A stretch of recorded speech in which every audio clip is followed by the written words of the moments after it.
Okay, greetings everyone, and welcome back to another podcast with Amoda Maa. Today, I'm going to be exploring with Amoda something that we have tentatively called freedom of not knowing, beyond control, certainty, and fear. In a conversation that we were having in preparation for this podcast, we were discussing, and Amoda was pointing out that in many ways, awakening, the waking up from the dream of self, by its very nature, is, to a great extent, exactly what we're pointing to in this podcast, living from not knowing in that sense, in the mental sense. But of course, there's awakening and there's the journey of awakening, which is really what we're speaking to here, so that it supports people on the journey, in the unraveling, in the journey of awareness, getting clear about what's being offered, what's being talked about. So we're going to see if we can unpack that with Amoda Maa to some extent, at least.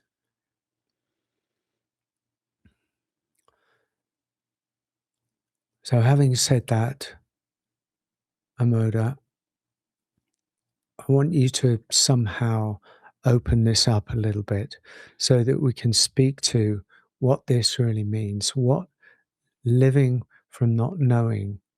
And then, of course, the subtext of, the whole egoic nature of how we live, which is really predicated on control, certainty, and fear, the three big ones. There are others.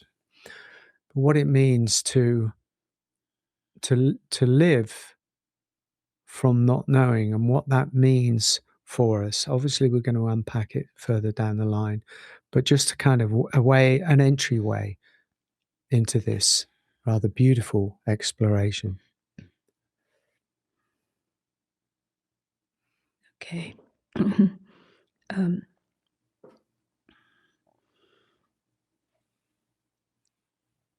Speaking from the perspective of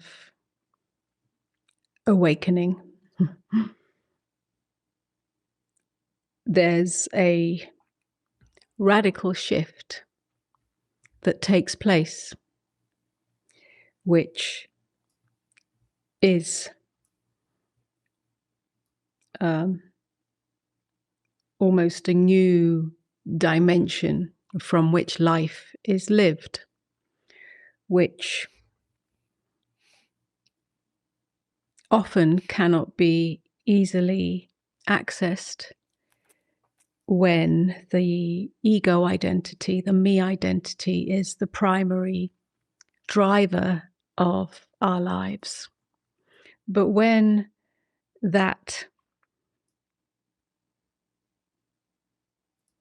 entity, that conglomeration of thoughts, memories, beliefs, and everything that makes up a sense of me is no longer the seeming driver or controller of things, then all that remains is a vast openness from which life takes place. That's a very big shift, and that's what we're speaking to. It's a shift that allows us to live without the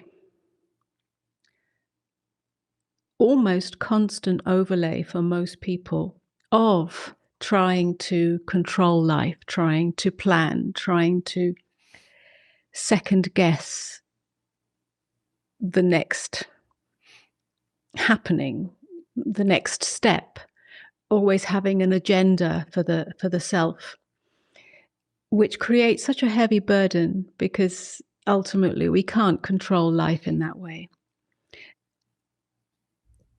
It creates a burden, it creates stress, it creates anxiety, it creates fear, and it creates this mostly unconscious sense that I am the doer. I am doing life. or I am managing life, and so on. I just have to say, perhaps before we move forwards, there's a difference between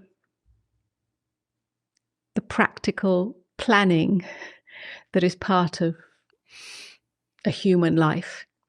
We may, plan to travel, or plan our business, or plan a work of some creative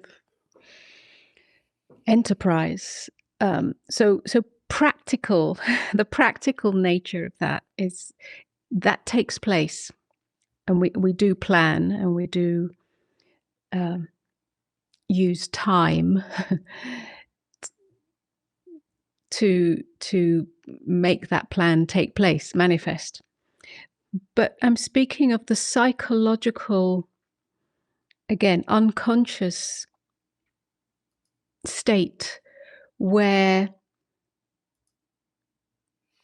the me self is second guessing or bartering with life, or negotiating with life, with the next moment, as if that could be managed. And that's what creates the agitation. So, yes, let's start there. Okay, that's very good. Amoda, I'm going to have to break for one moment there because we just started a new recording and your microphone is defaulted to full volume automatic, so it's overloading. So I need you, just keep the recording going. Just go down to the gear icon Yes. and go to audio. Yes. It's gone to automatic, hasn't it? No, it's on 62. Oh, fuck. Okay, sorry. That just sounds incredibly loud, but maybe that's me. Okay, sorry, let's keep going.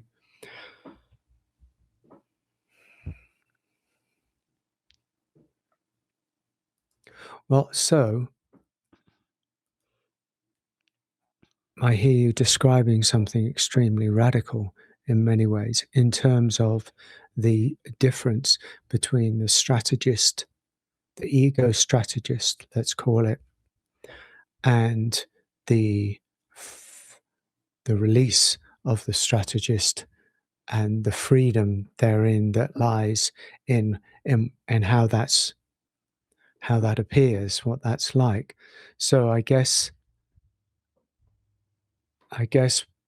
I mean, we're always going to be speaking to the strategist, right?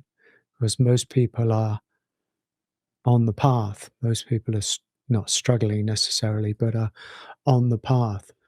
So maybe a good place to go is,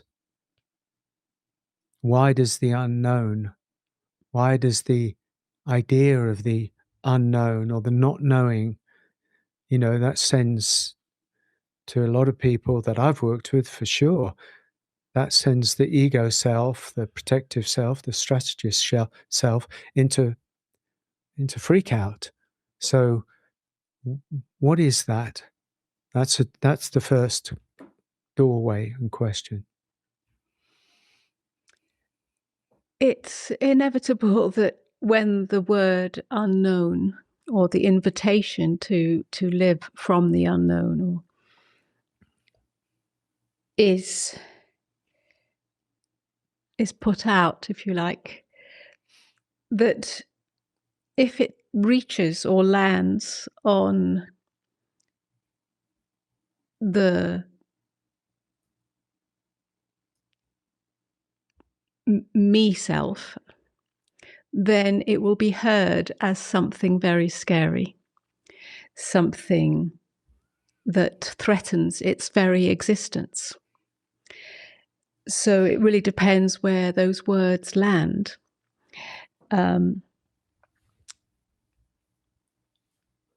Because to the separate self, to the me self, it's built on the idea of certainty, not the truth of certainty, but the idea of certainty. The idea that I am safe, that I am stable, that life is stable, that if I do this, it leads to this. So in that sense, the separate self is always self-referencing. So everything that is imagined or planned or put into action or hoped for is always the outcome of that, which is always in the imagination, is always referencing the self. Will I be safe? Will I be taken care of? Will I be successful? Uh, Whatever.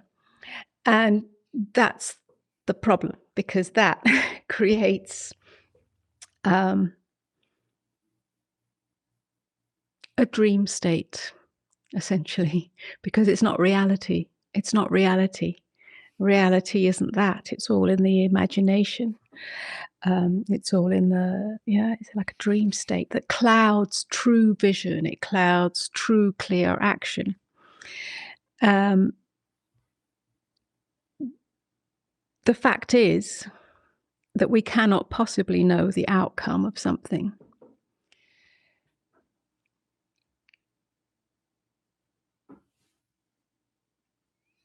That doesn't mean that not knowing the outcome or not having a personal agenda for safety, for protection, for stability, and so on, it doesn't mean that we then live in a chaotic world and that everything is random, everything's going to fall apart.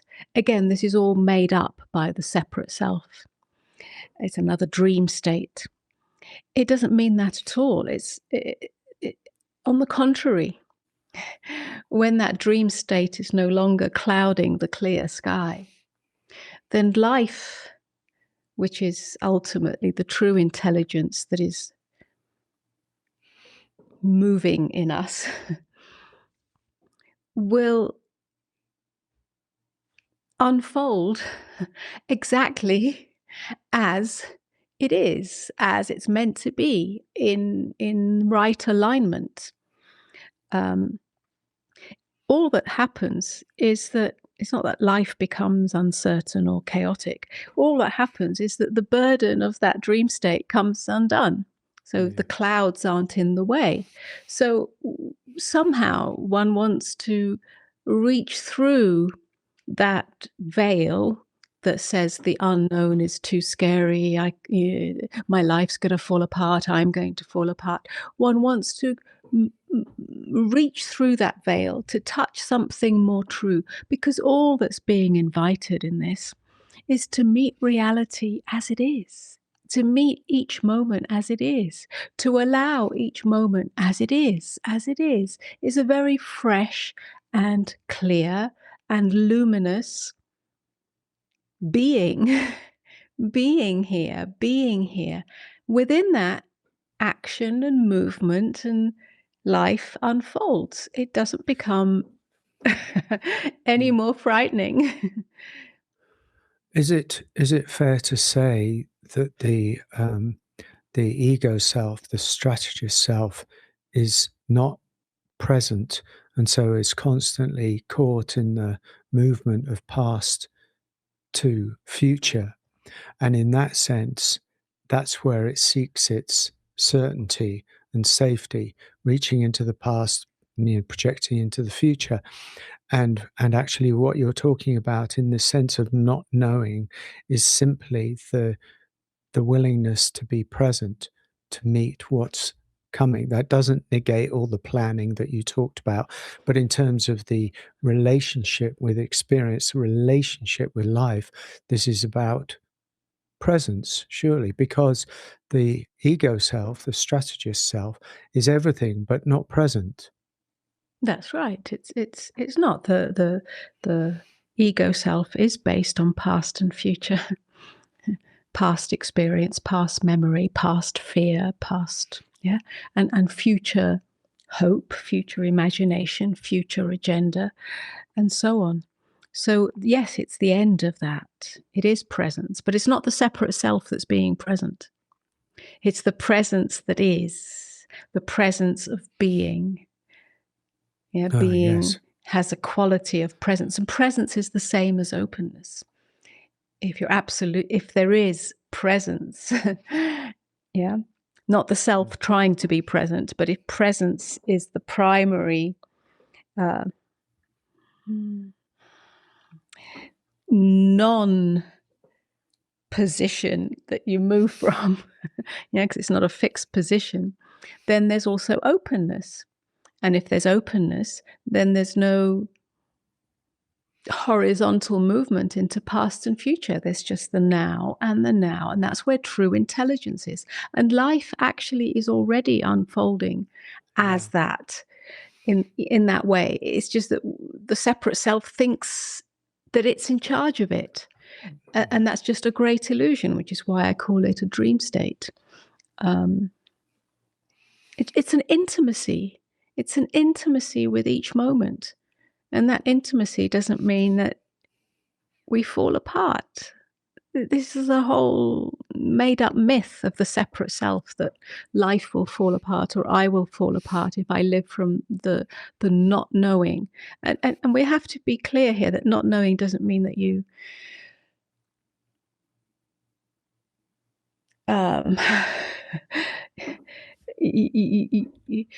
it's not to do with knowledge. Yeah, that's not what we're talking about. Yeah, it's not like just going around like a child that hasn't learnt how to be, it's not about lack of education or lack of knowledge or any of that. It's just not the knowledge, the knowing, I should say, of past memory and future hope. It's not that knowing. It's not built on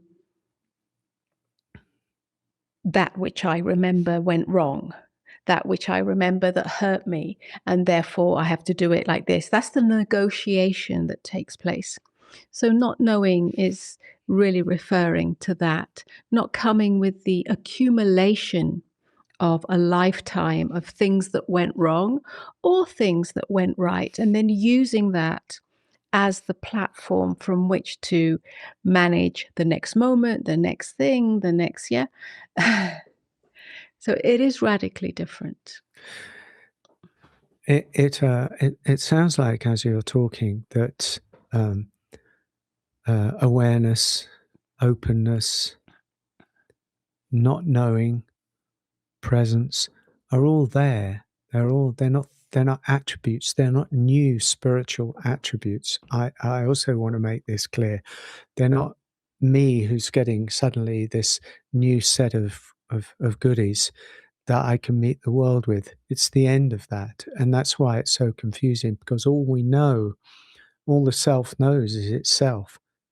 That's all it knows. So it's going to interpret these words, your words, spiritual teachers, wise words, generally through the self, and rationalize them and say, no, yes, maybe, I don't know, And so this is underneath all of that. This is not that. This is not to do with the self. But that these qualities, I don't even like to use that term, but they're there anyway. It's the nature of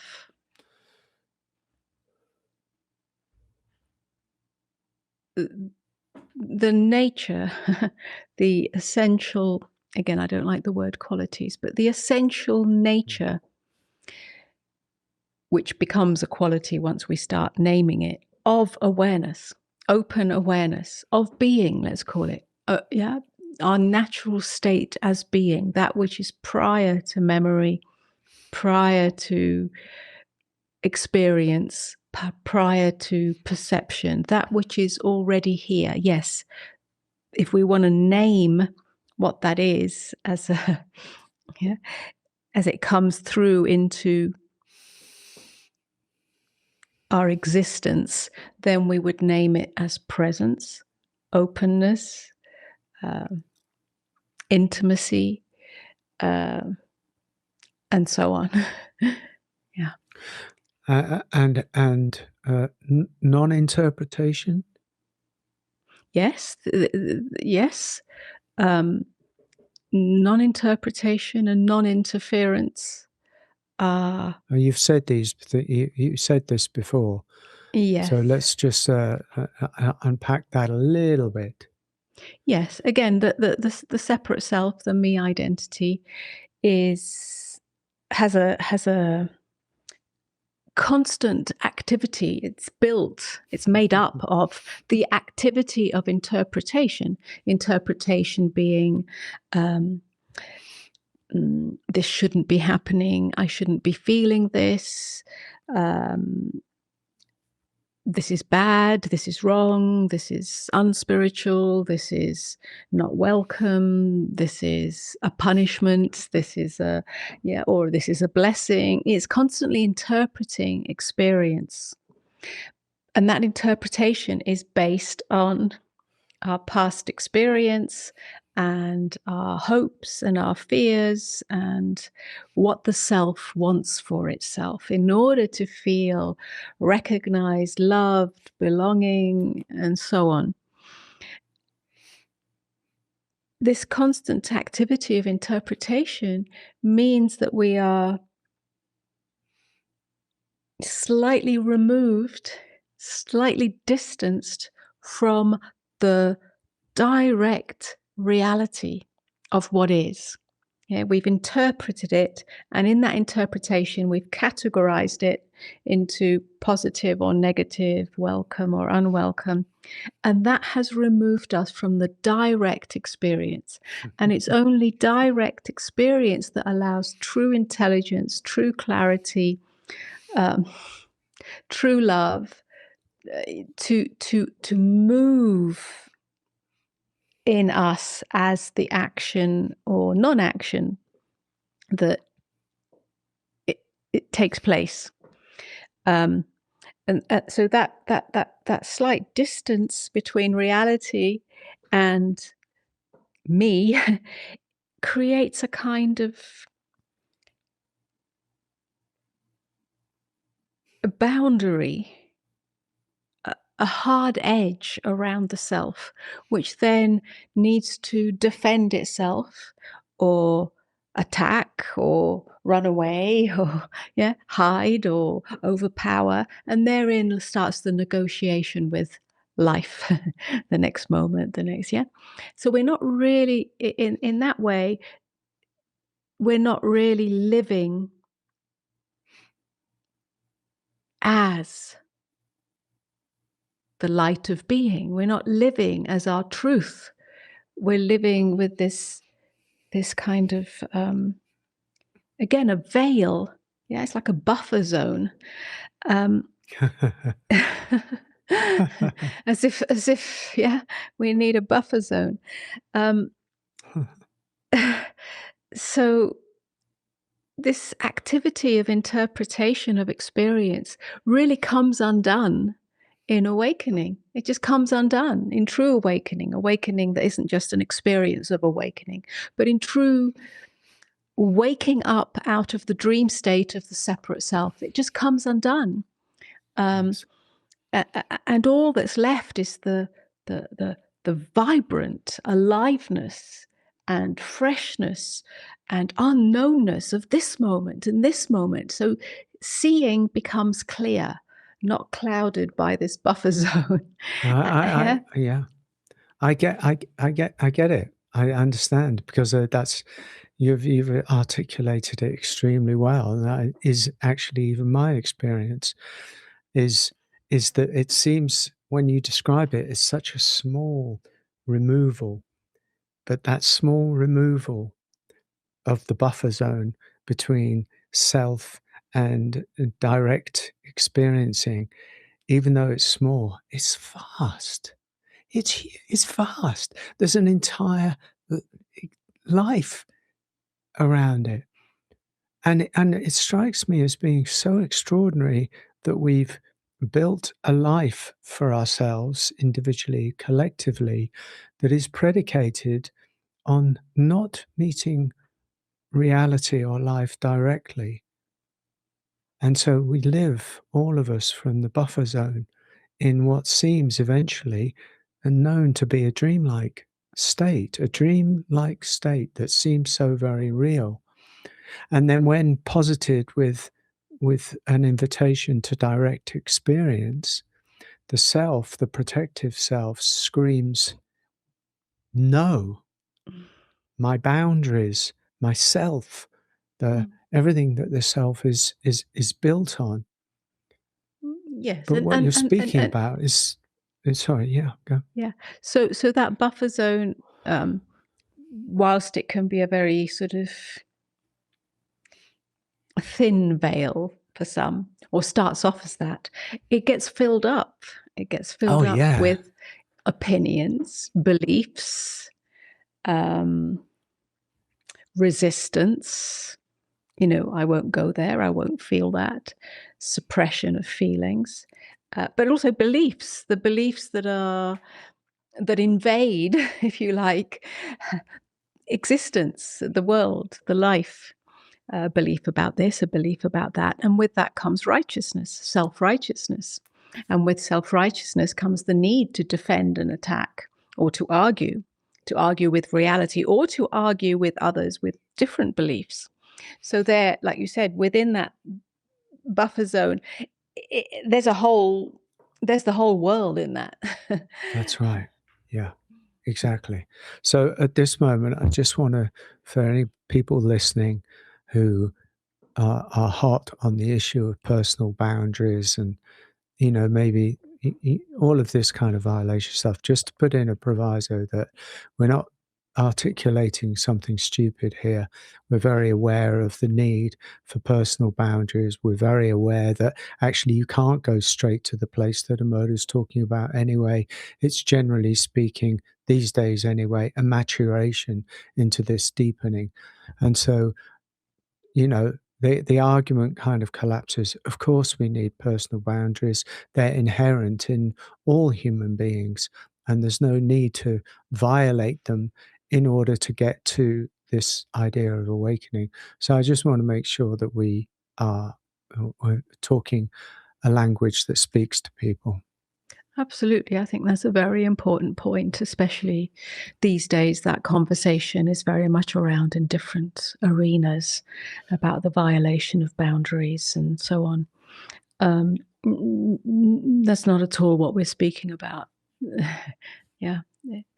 The human being, the body, the vehicle that we are, must have healthy boundaries. That's the capacity to say no. That's the capacity to move away from harm, and the very natural and necessary need for, let's call it, safety in terms of shelter, physical shelter, warmth, rest, nourishment. These are givens of the biological or physiological organism that we are. So it's not a violation of that or saying that none of that matters. Not at all. We're talking about a psychological, uh, well, I mean, there's a psychological need for healthy boundaries. Yeah. But we're talking about the incessant and unnecessary boundary making that is not healthy because it creates stress, agitation, anxiety, and fear where there need not be any. So it's freedom from that. Yeah. How far it goes on the physiological level is up to the individual, but it is more, we're talking about a psychological construct that prevents us from living as freedom within life. And if we're not living as freedom within life, then we're living as a tight knot of self that creates suffering for the self and inevitably suffering for others too, because it creates a push and a pull and a fighting what is and arguing with what is. It creates a tightness, a hardness, and so on that is so unnecessary. Yes, yeah. Um, so where do we I know that everybody is gonna want to ask, how.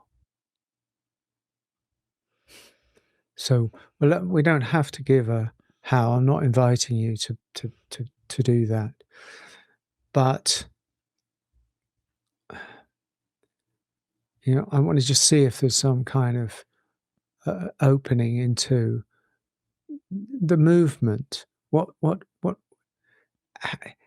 seeing is a useful thing in this life, I've noticed, to be able to see from ever deeper levels, not levels, but an ever deeper awareness. So for those who are sick of themselves, which as far as I can see is most people, for those that have gone around the wheel particularly and are yearning for and ready for, not just on the superficial level, but really, longing to live from a deeper place. We don't have to attach the words not knowing or the unknown because they're hot words, but to live deeper from presence, from this moment, from direct experience, as direct experience. What can we offer here? I think the primary doorway is to ask oneself, because nobody can do it for anybody else, Hmm. and there is no method, but to ask oneself, am I willing to not fixate on the outcome, not fixate on controlling the outcome? Yeah, this can relate to anything, a decision that needs to be made. We're full of decisions in life, yeah, whether it's in business or in personal life. I want to go left or right. I want to meet this person or that person. I want to stay at home or I want to go out, or I need to do this for my business or that. There are decisions. The world in that way is a world of duality, of polarities. Some people are either paralyzed by that and therefore can't make a decision, become very confused or anxious. They don't know what to do, what the right thing is, and spend a lot of internal time trying to work out what the right thing is because they're trying to fix the outcome. Is it possible? Are you willing to not know the outcome and trust the impulse, the quiet impulse that arises within you? The yes. It may be a very quiet yes. Yes, I'll go in this direction. Yes, yeah, this is unfolding now. I say yes to it. Can we trust that without trying to second guess where it will take us, where we will land, because we need to be, again, safe or secure or have a good time or do the right thing? Are we willing to meet life as it unfolds, which includes our internal experience of yes or no, and trust that without then going further in the mind, saying, and that's where it's going to take me. And that's why I'm saying yes or no to this. In other words, am I willing to not know? Am I willing to allow the next moment to reveal itself? And that becomes an unfoldment, a flowing that takes place rather than a sort of staccato situation. And within that, is there a question about, because that in itself can bring up fear in people. And so obviously there's never an invitation to go beyond oneself, although one also has to see oneself and one's tendencies. But as it brings up fear, is this where one goes into trusting the natural intelligence of life on a deeper level. Fear is only created by the mind that has an agenda. The fear of it going wrong, the fear of it not taking me where I want to go, the fear Well, of making the wrong decision.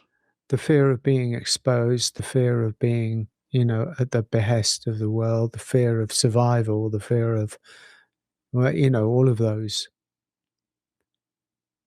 Does fear have to be met, released, acknowledged, ignored?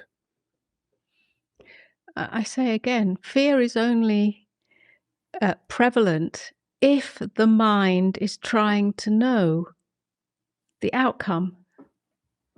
Without the mind or the self, the separate self, trying to predict the outcome, there's only this moment and this and this and this. Fear is a dream state created by moving into the future, which doesn't exist because everything is here now.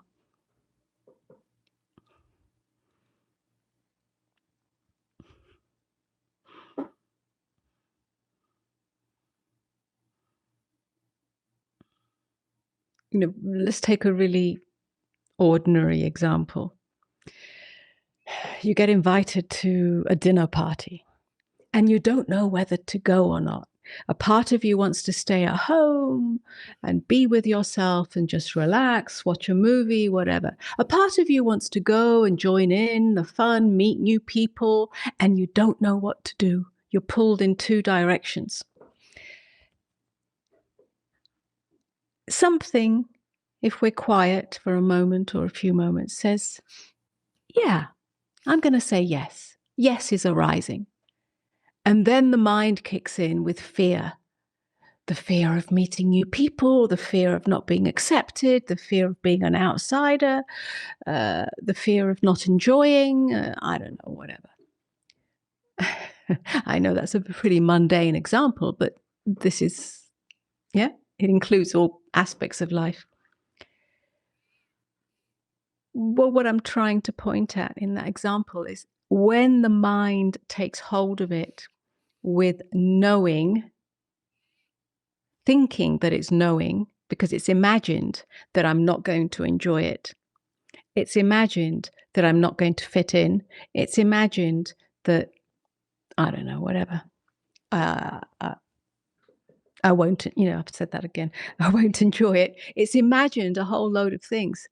Then it's the self, the mind that has moved into some dream state, which isn't actually happening. How do you know? Then fear kicks in, anxiety, and so on. But if you don't even go there and actually draw back to now, something says yes. That's it. Stop. Don't go any further. Stop. Yes. Okay. You put your Well, clothes on. You take a step.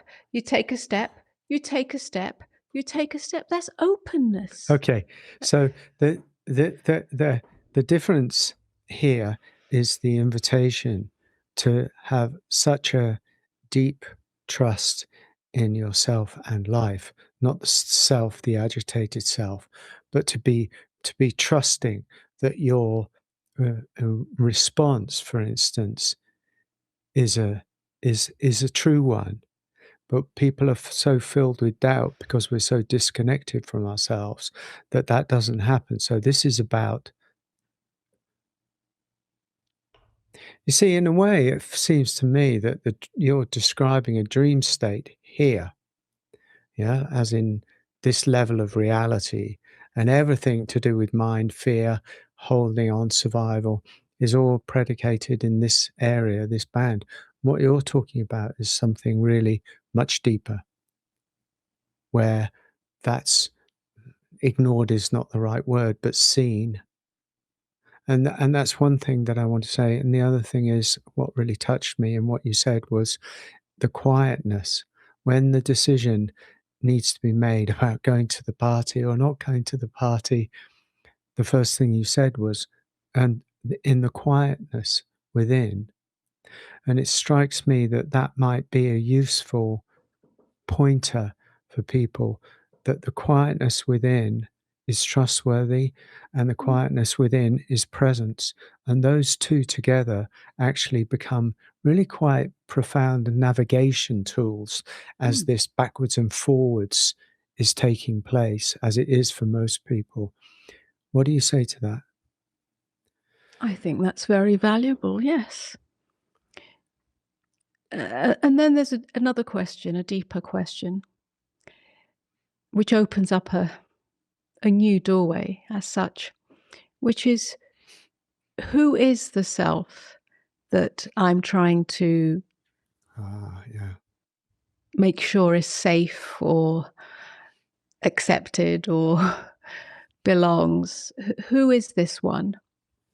That requires or invites a much deeper looking within, an even closer honesty or direct seeing, um,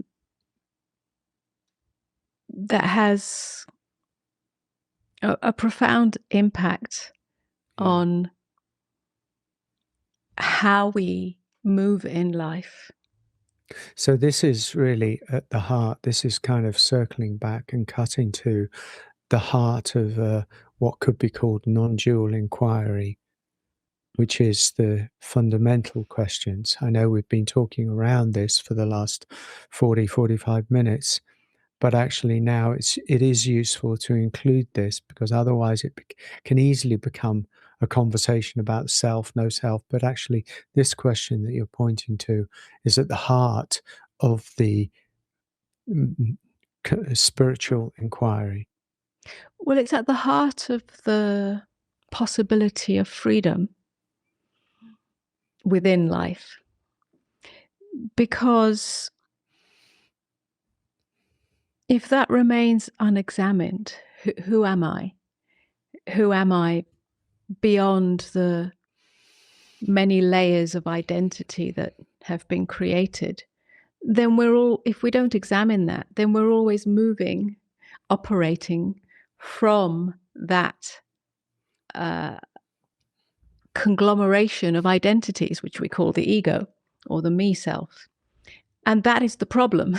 That is the core problem or the core root of all suffering, of all problems, of all agitations, of all fears, and so on. So, without being liberated from that prison of me self, that, being bound up in that belief that I am this, that I think I am. I am this name, this body, this mind, this belief system, this memory system, without being liberated from that, then it's always going to be in the driving seat. And as long as it's in the driving seat, then there is, Suffering.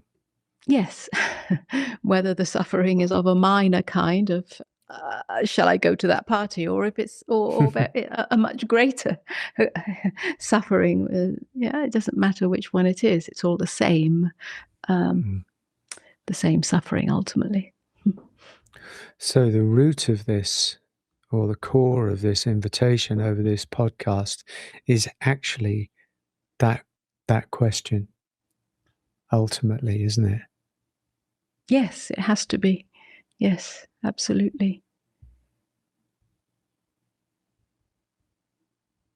To see the dreamer, Yes, to see the dreamer because and to see the yeah, illusion of the doer. because in the conversation we have talked about you talked about the sense of a dream, the buffer between uh, the one, the ego self, the self, and direct reality, and the buffer zone between. And so, what you've really been describing is the dream, is the dreamer. And so, the invitation, finally, irrevocably, is to see the dreamer. That's Yes. not something that we're going to offer a how to in this conversation. So Yes, I think that's right. We've in some ways kind of explored the dream, seeing the dream, but then one has to go further than that, actually seeing the dream maker, and to see that that is a dream too. Okay.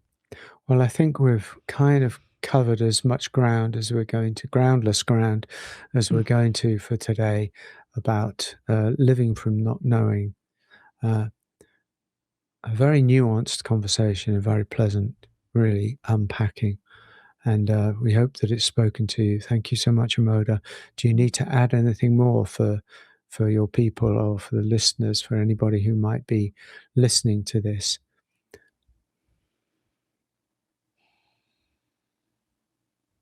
I think really just to encourage, if it's possible, the possibility that there's a quiet, open spaciousness within you, within each of us, that's available, and to trust that, to listen from that, and not from the noisy grasping of the mind, the self that is identified by much of the mind.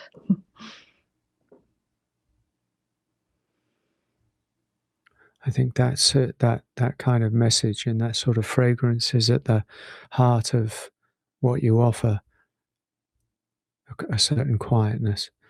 And sometimes these conversations, these podcast conversations, get slightly animated and interesting, but at the heart of it is the silence and this quietness within. So we thank you, everybody, for listening and watching today. And if you're moved to come to our events, to come and explore something with Amoda Maa, then do come along. Thank you for watching and listening. Do subscribe wherever you can and check out Amoda's website at amodamaa.com. And we will be seeing you soon. And take care. Namaste to you all. Thank you so much, Amoda. Many blessings. Namaste.